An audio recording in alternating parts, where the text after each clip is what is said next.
Magandang araw mga kababayan, ako po si Aya Chavinis S. Yumul, ang inyong tagapagbalita para ngayong araw. Sa bayan ng Florida Blanca, binaha ang palengke matapos ang malakas na buhos ng ulan dulot ng bagyo. Umabot hanggang tuhod ang tubig at naapektuhan ang mga tindero at mga mamimili. Ang pangunahing sanhi nito ay may mga basurang nagbabara sa kanal sa paligid ng palengke. Samantala, sa Barangay Pagirwan, hindi naman nakaranas ng pagbabaha. Ngunit kapansin-pansin pa rin ang maruruming kanal dahil sa pagtuloy na pagtapon ng basura kung saan-saan.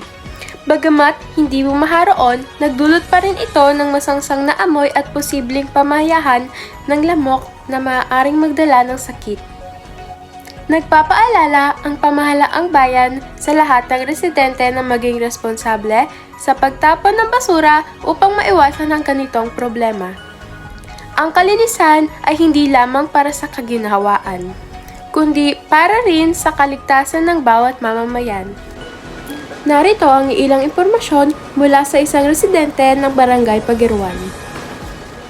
Paano ninyo nasolusyonan ang pagbaha? Nasolusyonan namin ang pagbaha sa pananatiling malinis ang mga kanal dahil ang mga kanal ang daluyan ng tubig. Dahil kapag ito ay napuno, siguradong babahain ang ating daan. Ano-ano ang mga problemang naranasan mo habang may bagyo?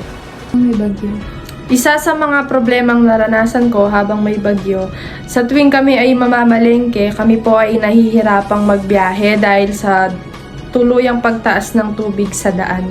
Gawa ng malakas na pag-ulan ay bumaha talaga sa Florida.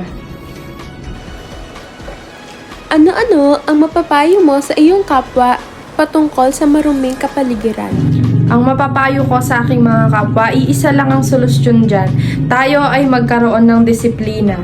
Linisin natin ang ating kapaligiran nang sa gayon kapag may bagyong paparating ay hindi tayo binabaha. Dahil kapag marumi ang ating kapaligiran, tayo rin ang mahihirapan kapag may kalamidad. Ako si Aya Chavinis S. Yumul para sa Balitang Bayan.